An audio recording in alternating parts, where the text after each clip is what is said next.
Assalamualaikum warahmatullahi wabarakatuh.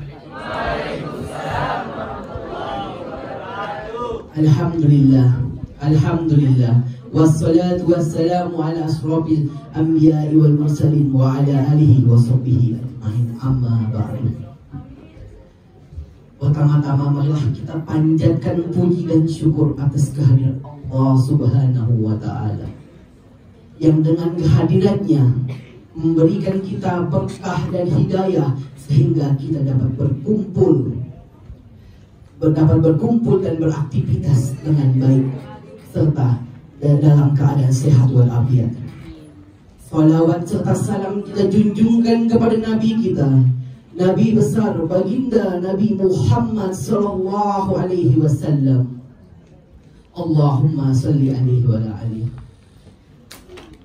yang memberikan kita, yang telah membawa kita dari kegelapan menuju keterangan, yang telah membawa kita dari jalan yang berliku-liku menjadi jalan yang lurus. Diriwayatkan, celakalah seseorang jika namaku disebut namun tidak berselawat kepadaku. Allahumma salli ala sayyidina Muhammad. Pada kesempatan kali ini saya akan menyampaikan tentang kesabaran.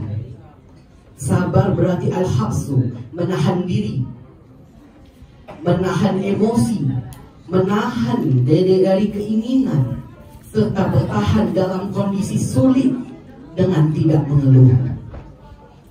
Saya akan menceritakan tentang kesabaran Nabi Muhammad SAW yang dapat kita terapkan menjadi tauladan dalam kehidupan kita sehari-hari. Diriwayatkan dalam kitab An-Nawadir, diceritakan Nabi Muhammad SAW mengunjungi rumah putrinya Fatimah Zahra radhiyallahu anha. Sampainya Nabi Muhammad di rumahnya, putrinya Fatimah Zahra, Nabi Muhammad menanya, di mana buah hatiku? Di mana cucuku Hasan wa Husain? Fatimah Zahra menjawab, Hasan dan Husain sedang tidur di kamarnya. Sudah 2 hari mereka belum makan. Nabi Muhammad pun menjawab,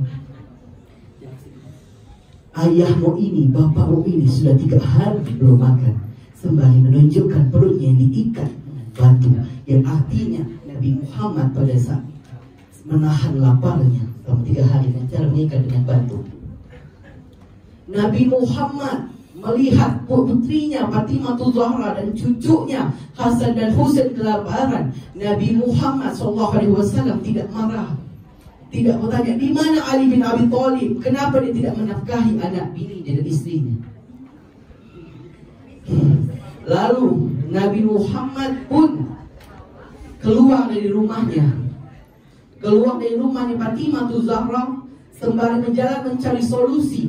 Ke pinggiran kota Madinah, Nabi Muhammad melihat seseorang sedang berkebun. Lalu seseorang yang sedang berkebun dan menimba air. Nabi Muhammad menghampirinya, apakah saya bisa membantu? Nabi Muhammad pun menawarkan kesepakatan. Satu kali timba mendapat upah 3 buah kurma. Nabi Muhammad pun melakukan timba air yang pertama, dapat 3 buah kurma, lalu dimakan.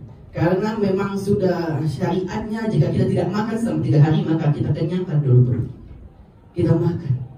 Ya, zaman dulu itu menimba menggunakan kulit sapi. Sebagaimana besarnya sapi tersebut, Nabi Muhammad pun menimba sampai sekian kalinya, dan itu pun putus tali untuk menimba air tersebut. Marah si punya penimba air ini tadi. Lalu dia menampar baginda Nabi Muhammad SAW. Nabi Muhammad pun tidak marah. Nabi Muhammad pun pulang ke rumahnya Fatimah Zahra dan memberikan kurma hasil timbahan tadi untuk makan.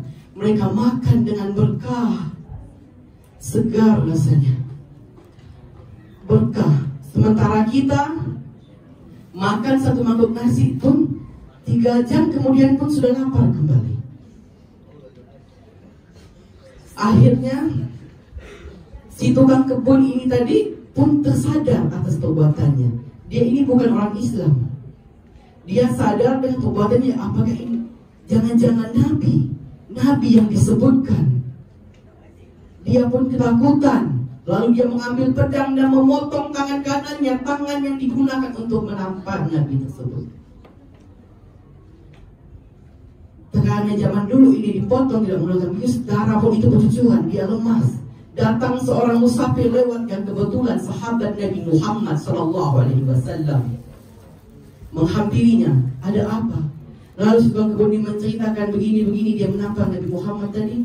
Lalu si musafir pun menjawab, ya seperti itu Nabi Muhammad.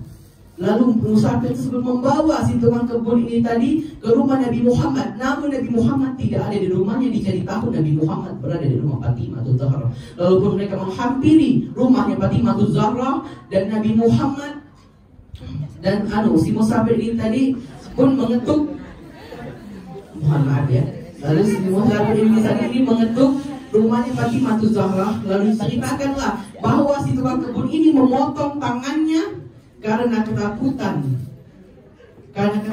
telah memotong ini tadi. Lalu Nabi Muhammad membawa masuk si orang tukang kebun ini tadi, dan lalu disatukan tangannya dengan ditutup dengan kain dan dihadiri dengan usap.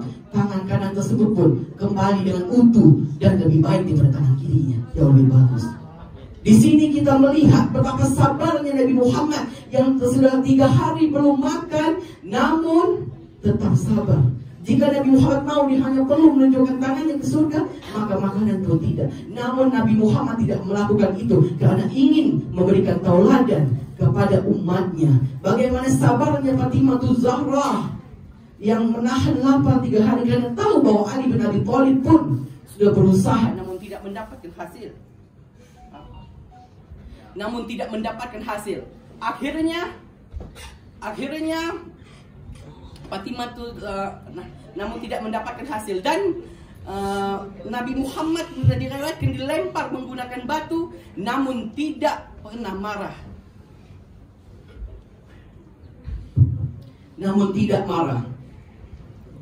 Disinilah kita dapat menjadi tauladan bagaimana kesabaran Nabi Muhammad dan menurutkan. Semoga kita tergolong sebagai orang-orang yang sabar. Semoga kita dapat dikumpulkan bersama Nabi Muhammad SAW sebagai umatnya di akhir zaman. Semoga kita dapat masuk ke surganya bersama Nabi Muhammad SAW. Semoga kita sampai akhir hayat hidup kita masih tergolong umat Nabi Muhammad SAW. Dan semoga kita meninggal dalam keadaan husnul khatimah. Assalamualaikum warahmatullahi wabarakatuh.